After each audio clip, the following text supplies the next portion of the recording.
Can I get your reaction to the latest with C-234, your private member's bill? Obviously, I feel disappointed for Canadian farmers.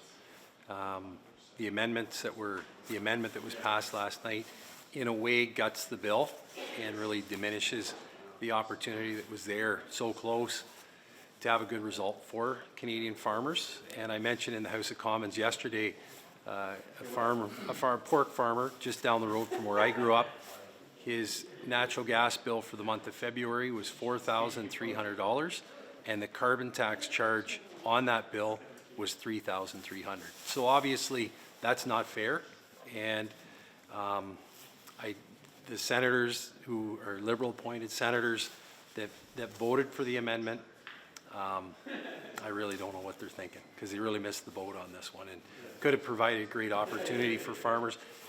Pork farming and other commodity type farming is not high margin business, it's low margin, and every little bit helps, and this would have been a great help for them. What are the next steps now from your side of things?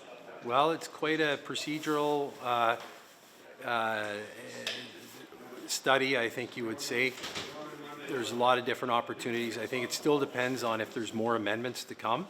If there's any other, the Liberal-appointed senators that want to put any more amendments forward, that really will be up to them, of course, with their independence they have over there in the Senate. And then I think eventually there will be a final vote, and then it likely will be coming back to the House of Commons, I think. So it's long. I think it's still going to be quite a long ways. But obviously, the amendment that passed last night really did a lot of damage to the full intent of the bill. So. I was going to say, it did pass the House the first time around. Do you think that there's room for it to come back to the House and the amendments be stripped and that all can happen? Yes. Yeah. Do you think there's enough will there to do that? I think so, but I mean, the time frame is a lot longer when you have to bring it back this way. In the normal course of a private member's, there's second reading, which is a limited amount of time, third reading in the committee. So it is a very finite amount of time. This is unlimited, unless, there's some rural Liberal MPs that are able to make the case to the broader Liberal Party that, it's already been dealt with at the House of Commons.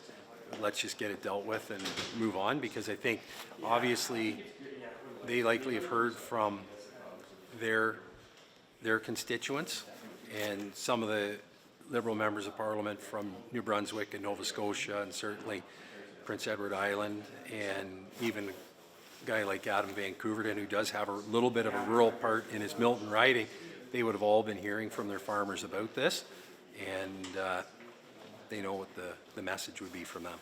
Can I ask you, this is your private member's bill. Private member's bills are not always easy to get through. It was kind of at the final stages in the Senate here.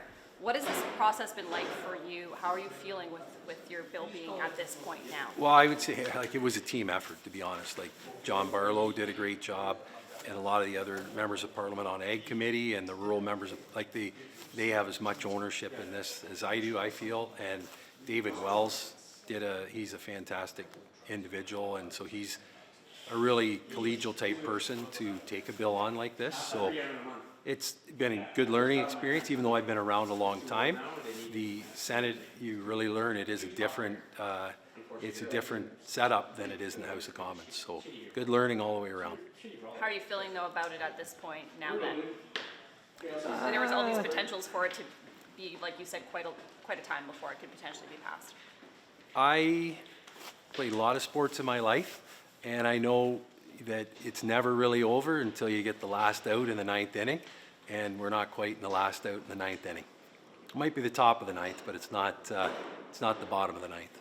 Thanks for. I'll ask you one more question. Do you think that this bill would have had a different trajectory if the Liberals hadn't gone ahead and done the carve out on home heating fuel in the Atlantic and had already done that thing, and that's the reason this bill is now not sailing through, or do you think they're not connected?